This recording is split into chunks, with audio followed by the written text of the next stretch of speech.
Today I thought I'd share with you a little bit of a passion of mine, and that's just showing you what sort of chemicals that you may not be aware of that are in our everyday personal care products.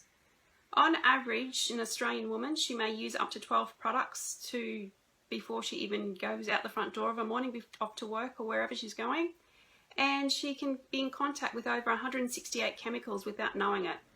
A man, it's a bit lower than that.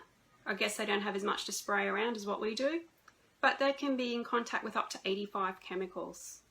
So today I'd just like to show a few products that I still have here that I'm about to throw out, and just have a look at some ingredient listings. I'm not going to lie to you, I do have some notes here with what actually each chemical is, because I want you to get the real story and not something that I've just made up. So as I said, the average woman looks about 12 products. We'll just have a look at a few that I have here. And so let's start with the morning routine. So most mornings you get up, have a shower. So the first thing you'd probably use in the shower is a body wash. So again, I've covered up the names not to let anyone get into any trouble here. And you can see the ingredient listing. This has some nasties in it. Again, like last week we talked about toothpaste, it has your SLSs in there, your sodium lauryl sulfate, which is actually the foaming action of everything. Everything makes it sudsy and nice, and that's probably why you get a nice lather up on you.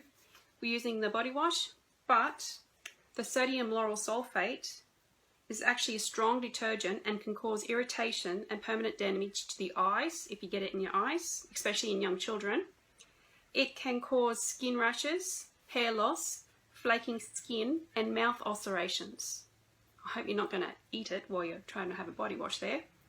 And when combined with other ingredients, it can become carcinogenic and can easily be passed through the blood into your bloodstream, accumulating in your heart and lungs. I forgot to tell you that in the beginning, but did you know anything that you put on the surface of your skin only takes 26 seconds to be entered into your bloodstream? It's pretty scary, so if you've got nasties like SLSs going into your bloodstream, it's not good, hey? Also in here, we have something that is called PPG12.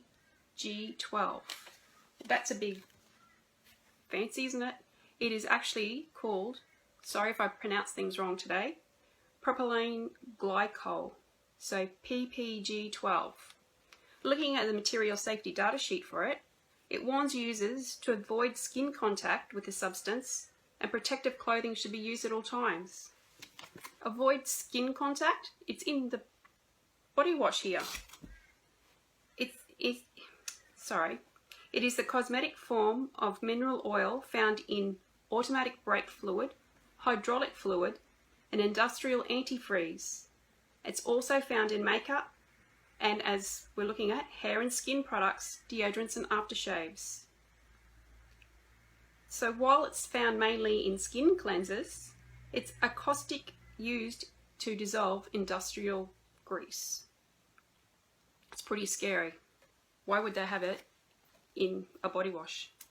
Also in this body wash, here is another big fancy word that I think is over the page here. Just bear with me while I try and get my mouth around this one.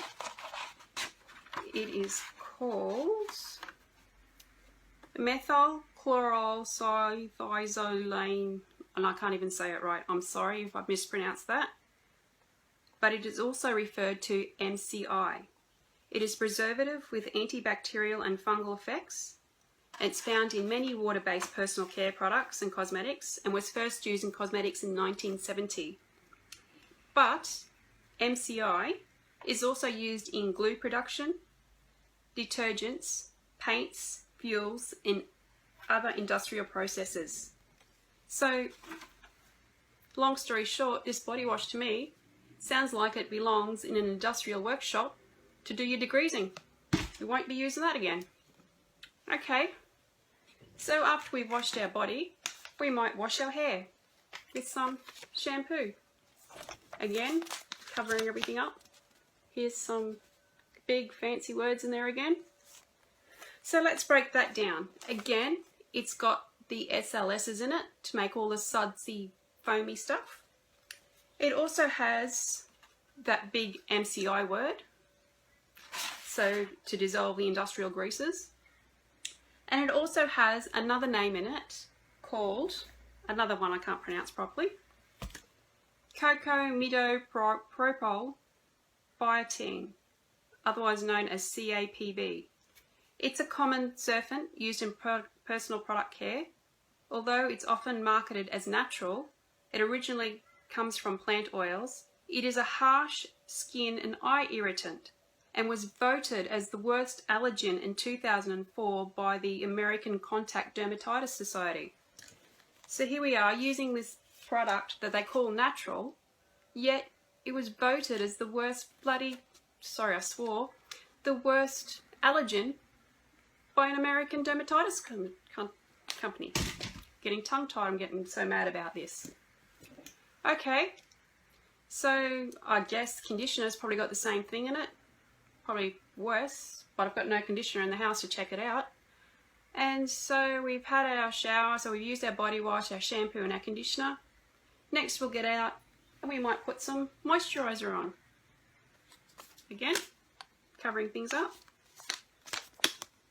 Sorry if you can't read the ingredients.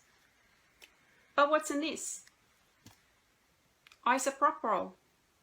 What is that?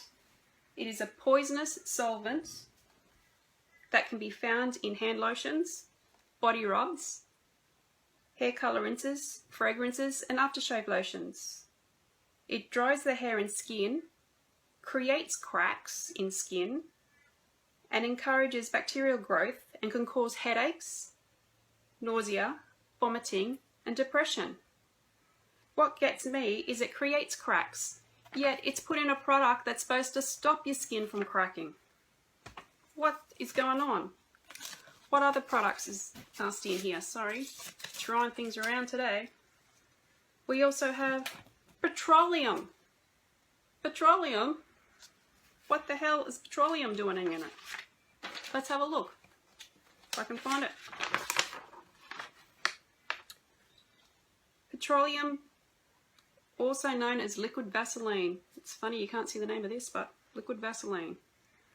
It's also a paraffin liquid. The substance strips the natural oils from the skin and forms an oily film over the skin, which prohibits the release of toxins. So, we're putting it on our skin and it's going to crack your skin.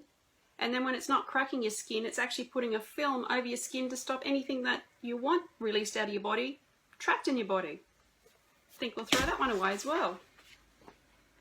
Okay, moving on. So we've washed, shampooed, conditioned, put some moisturizer on. Now we'll put some deodorant on. What's the biggest problem in deodorant?